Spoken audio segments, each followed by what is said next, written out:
student, this is Pankaj Kumar. Welcome to Bullseye channel. Student, in this video I am going to explain The Merchant of Venice Act 3 Scene 1. Listen my words carefully till the end. Of course, you will understand each and every conversation terms among all these persons and you can understand the theme.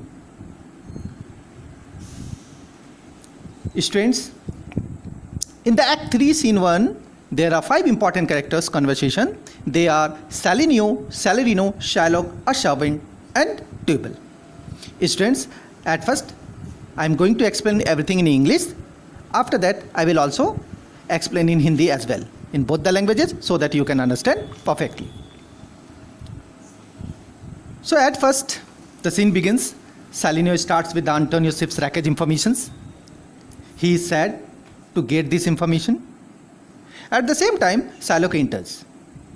Shylock tells that her daughter Jessica left his house. To hear this, Salarino tells him that you are responsible for this.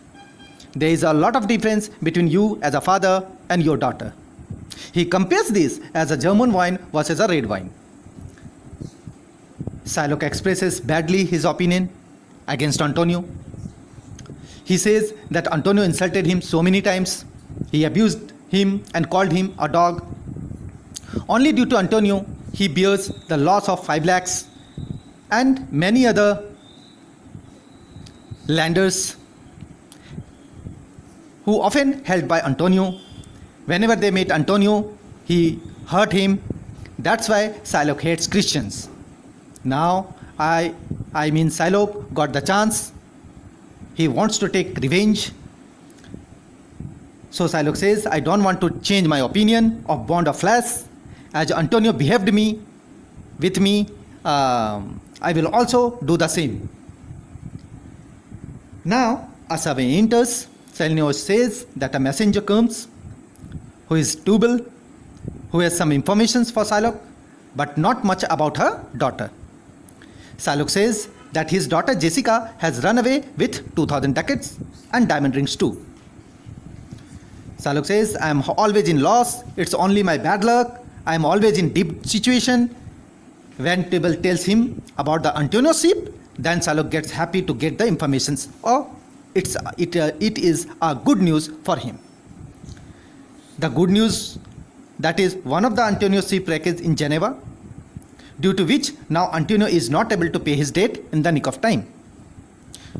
Tubal also shows him a ring sold by Jessica to a merchant only to buy a monkey, and for one day she also expends 80 ducats. To know all these and to hear all these, Shylock becomes sad.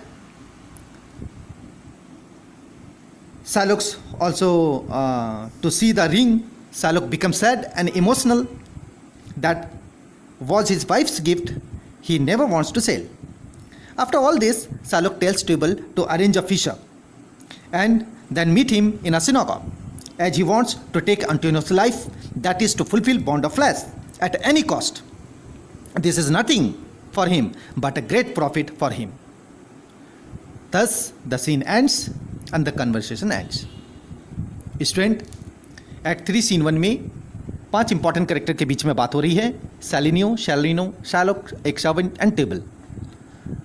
पहले तो सैलिनियो जो है starts करता है अपना, वो Antonio के बारे में बात इंफॉर्मेशन देता है, उसके जहाज़ के बारे में इंफॉर्मेशन देता है, किस तरह से उसका जहाज़ जेनेवा में सी वेव में फंस गया है और नष्ट हो गया है. ही सेट, वो उदास है. और ठीक इसी समय शायलॉक इंटर करता है.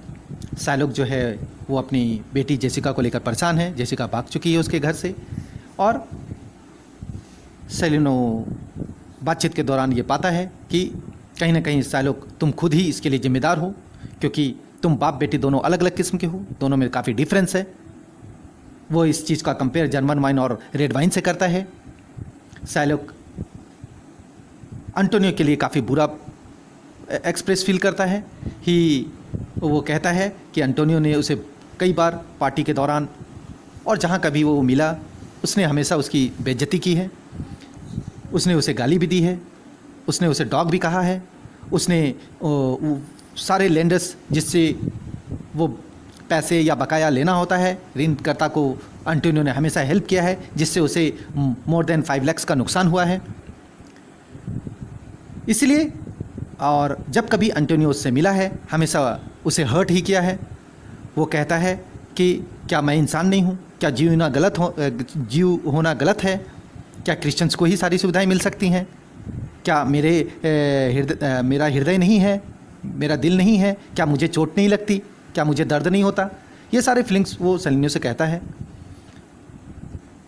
और इस बार साइलोक ये कहता है कि मुझे तो चांस मिल गया है, मैं तो रिवेंज लूँगा ही, बदला लूँगा ही। अब मैं अपने ओपिनियन को, अपनी विचार को कभी चेंज नहीं कर सकता। मैं अपने बॉन्ड ऑफ फ्लेश के जो कंडीशन है उसे मैं ज़रूर फुलफ़िल करूँगा और एंटोनियो से बदला लूँगा, क्योंकि एंटोनियो ने जैसा मेरे साथ बिहेव किया है वैसा ही मैं भी करूँगा। तब तक सर्वेंट की एंट्री होती है। सेलेनियो कहता है कि मैसेंजर आया है, वो ट्यूबल है और उसके पास कुछ इन्फॉर्मेशन है साइलोक के लिए, बट उसके डॉटर का इन्फॉर्मेशन नहीं है उतना। साइलोक कहता है कि उसकी डॉटर जो बेटी है वो जा चुकी है घर से, लगभग 2000 डकेट्स और कुछ रिंग्स और ऑर्नामेंट्स यानी ज्वेलरी लेकर के गई है। मैं तो जीवन भर लॉस में ही रहा और मेरी बेटी ने मुझे धोखा दे दिया। मैं हमेशा दुर्भाग्यशाली रहा हूँ, मैं हमेशा ग्रीफ सिचुएशन में रहा हूँ। ट्यूबल तब तक उसे एक न्यूज़ देता है एंटोनियो के बारे में। ये सुन के साइलोक थोड़ा सा मूड चेंज होता है, साइलोक हैप्पी हो जाता है और ये सुनता है तब जब उसे ये पता चलता है कि एंटोनियो का एक शिप जेनेवा में क्रैश कर गया, रैक्ड हो गया है। तो इसे सुनकर वो खुश हो जाता है। एंटोनियो जो है, अब उसे जब ये जानकारी मिलती है कि एंटोनियो की स्थिति अब काफ़ी ख़राब हो गई है, वो अब अपने ऋण का पैसा सही समय पर वापस नहीं कर सकता। ट्यूबल ऑल्सो एक रिंग साइलोक को एक रिंग दिखाता है जो जेसिका उसमें से जो शिप में कुछ मर्चेंट बच गए थे उनमें से किसी ने ट्यूबल को दिया था। एक्चुअली ये रिंग जो है वो जेसिका ने मर्चेंट को बेचा था। किस लिए? क्योंकि ये रिंग के बदले में उसने एक मंकी खरीदी थी। सो एक मंकी के बदले में रिंग का दिया जाना साइलोक को बिल्कुल पसंद नहीं आता है। इसके अलावा एक दिन के लिए उसने 80 डकेट्स भी खर्च किए थे। ये सब सुनकर साइलोक काफ़ी सैड हो जाता है और इमोशनल भी हो जाता है अपनी उस रिंग को देख करके, जो उसके वाइफ के गिफ्ट का एक सिंबल था जिसे वो कभी बेचना नहीं चाहता था। फाइनली साइलोक ट्यूबल को बताता है कि जल्दी से एक फीचर का अरेंज करो, अब मैं खुश हूँ क्योंकि तुमने एक गुड न्यूज़ दिया है एंटोनियो के बारे में। हम लोग सिनागॉग में मिलेंगे। सिनागॉग एक प्लेस है जहाँ पे सभी मर्चेंट लोग मिलते हैं। और अब वो एंटोनियो के लाइफ से मतलब बदला लेना चाहता है। वो अपने बॉन्ड ऑफ फ्लेश के जो एग्रीमेंट है उसे फुलफ़िल करना चाहता है, चाहे किसी भी कीमत पर, क्योंकि ये उसके लिए कोई ओनली मतलब केवल रिवेंज नहीं है, बल्कि इससे उसको ज़्यादा कोई प्रॉफिट भी नहीं है। ये किसी प्रॉफिट के लिए तो नहीं है, लेकिन फिर भी उसके लिए ये एक जीवन का सबसे बड़ा प्रॉफिट वाला काम है जिसे वो करना चाहता है और एंटोनियो को नीचा दिखाना चाहता है, एंटोनियो से बदला लेना चाहता है। इसी के साथ इस एक्ट 3 सीन 1 की कन्वर्सेशन समाप्त हो जाती है। Thanks for watching student. Listen and watch this video again and again. Of course you can understand. After that you can write question and answer in your own words easily. Thanks for watching.